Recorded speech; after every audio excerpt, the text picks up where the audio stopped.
ሰላም ቤተሰብ እንዴት ናችሁ? ቪዲዮን ከመጀመራችሁ በፊት ሰብስክራይብ በተናን ተጫኑና እንዲሁም ደግሞ ኖቲፊኬሽን ደወሉን እንድታበሩልኝ በትህትና እጠይቃለሁ። ዛሬ እንግዲህ የምናየው ንጥቀት ምንድነው የሚለውን ሀሳብ ዛሬ የምናይ ይሆናል። ንጥቀት ምንድነው? ዋት ኢዝ ዘ ራፕቸር? ይህንን ክፍል አጠር ባለመልኩ ከብሉይ ኪዳንና ከአዲስ ኪዳን አንጻር እንዴት እንደተገለጸ እንዴት እንደተቀመጠልኛ የምናይ ይሆናል። እንግዲህ ንጥቀት ማለት አንድ ሰው ወይም አማኞች በአካል ሆነው በመንፈስ በድንገት በአካል ወይም በመንፈስ በድንገት ከምድር ተነስተው ወደ እግዚአብሔር የሚያደርጉት ጉዞ ሲሆን ይህ ጽንሰ ሐሳብ በብሉይ ኪዳን በግለሰቦች ታሪክ፣ በአዲስ ኪዳን ደግሞ በክርስቶስ ዳግም ምጽአት ጊዜ በቤተ ክርስቲያን አማኞች ላይ የሚፈጸም ጥልቅ ትንቢታዊ ክስተት ተደርጎ ተገልጿል። በሁለቱም ክፍል ላይ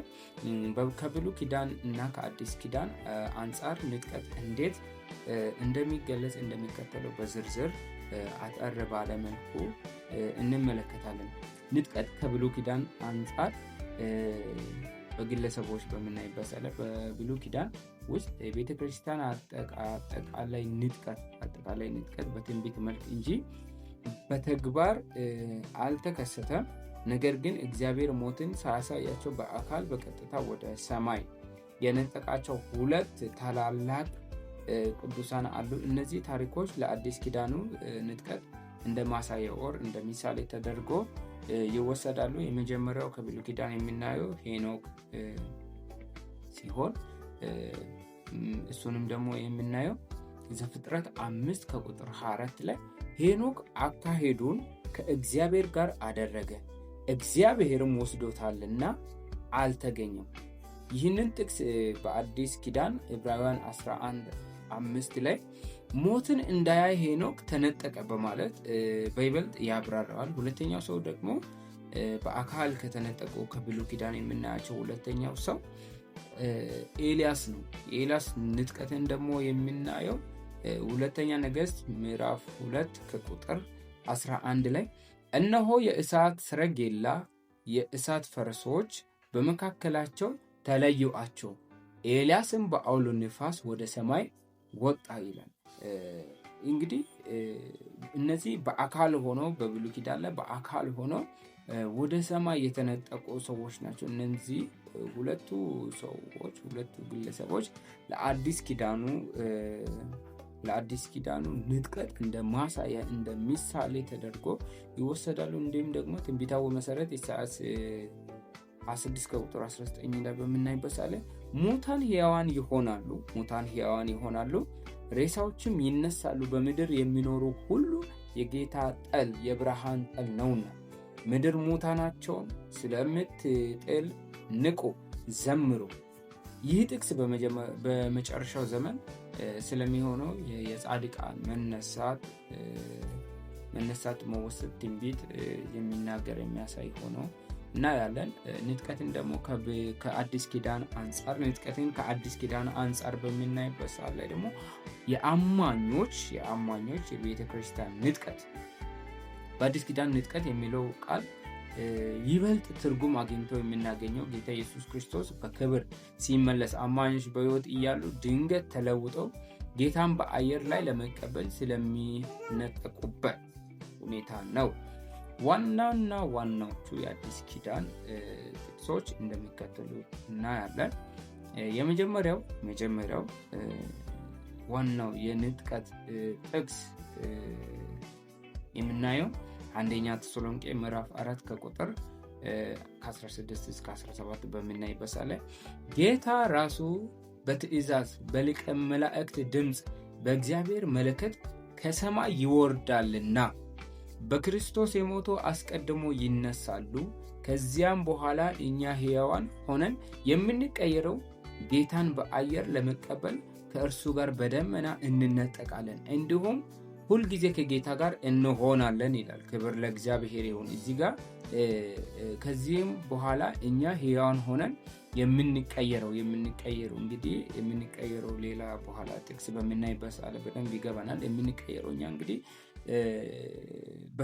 በሕይወት ያለን በንጥቀት ሰዓት ላይ በህይወት ያለን በዚህ አካላችን አይደለም የምንነጠቀው፣ ሰማያዊ አካል እንለብሳለን። እንዲሁም ሙታን ሰማያዊ አካል ለብሶ ነው የሚነሱት። ሁለተኛው ደግሞ አንደኛ ቆሮንቶስ ምዕራፍ 15 ከቁጥር 51 52 ላይ ስለ አካል መለወጥ ይናገራል። ቅድም እንዳልኩት ስለ አካል መለወጥ ይናገራል። እነሆ አንድ ምስጢር እነግራችኋለሁ ብሎ ነው የሚጀምረው። እነሆ አንድ ምስጢር እነግራችኋለሁ፣ ሁላችንም አናንቀላፋም ሲል ሁላችንም አንሞትም ነው። እንግዲህ በጌታ በኢየሱስ ክርስቶስ ጋር ያመኑት ሞት እንደማንቀላፋት ተደርጎ ይወሰዳል እንጂ ሞት አይባልም። አናንቀላፋም የሚለው ይህንን ነው፣ አንሞትም።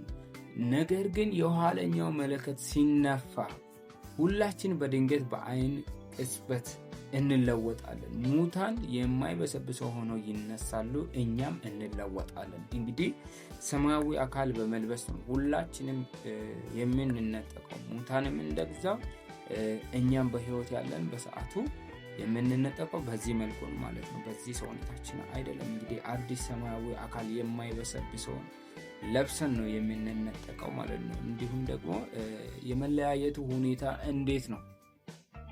እንግዲህ ሁላችን አይደለም የምንሄደው። በዚህ ምድር ያለው ሁሉም የሚሄድ አይደለም። በዚህ ምድር የሚቀሩ አሉ። እንግዲህ ከመሃል ነው። ከነዛዎቹ አንዱ ያድርጋችሁ ሁላችንም እኔን አድርጎን። በዚያን ጊዜ ሁለት ሰዎች በእርሻ ላይ ይሆናሉ። አንዱ ይወሰዳል፣ ይነጠቃል፣ አንዱ ይቀራል። ሁለት ሴቶች በወፍጮ ይፈጫሉ፣ አንዲቷ ትወሰዳለች፣ አንዲቱ ትቀራለች ይላል። እንግዲህ ሁላችንም ይህንን ጊዜ በመዘጋጀት መጠበቅ እንዳለብን ይናገራል። እንግዲህ ከዚህ ክፍል በምናይበት ሰዓት ላይ ሁሉም እንደማይነጠቅ እንግዲህ መዘጋጀትን እንደሚጠብቅ ይሄ ክፍል ይናገራል እና እንዲሁም የጌታ ተስፋ ቃል ለነዚህ ለምንነጠቀው ለሚነጠቁት የተሰጠ የተስፋ ቃል ዮሐንስ 14 ቁጥር 3 ላይ እኔ ባለሁበት ደግሞ እንድትሆኑ ሁለተኛ እመጣለሁ፣ ወደ እኔም እወስዳቸዋለሁ። ስለዚህ ይህ ክፍል ቀጥታ ስለ ንጥቀት የሚናገር ነው። ዳግም ኢየሱስ ክርስቶስ ዳግም መጥቶ እንደገና እንደሚወስደን እኛም ደግሞ በአየር ለመቀበል እንደምንነጠቅ እንደምንወሰድ እንግዲህ ዲቴል የሚናገረን ነውና የብሉይ ኪዳን አጠራርጌ ማጠቃለያ ሲያደርገው በብሉይ ኪዳን ንጥቀት በግለሰቦች በሄኖክና በኤልያስ ታሪክ በአማካኝነት ሊሆን የሚችል ነገር መሆኑን በተግባር ሲያሳየን፣ በአዲስ ኪዳን ደግሞ ይህ ክስተት በመጨረሻው ዘመን በምድር ላይ ባሉ አማኞች ሁሉ የሚፈጸም ታላቅ የክርስቲያኖች ተስፋ መሆኑን በሰፊው ያረጋግጥልናል ማለት ነው። እንግዲህ በድጋሚ ስለሰማችሁ አመሰግናችኋለሁ። ቀጣይ ፓርት እስከምንገናኝ እንግዲህ እያንዳንዱን በክፍል ነው የምናየው። ቀጣይ ፓርት እሰራላችኋለሁ። እንገናኛለን። ሼር እንዲሁም ደግሞ ሰብስክራይብ ማድረጋችሁን እንዳትረሱ። ደህና ሁኑ። ሻሎም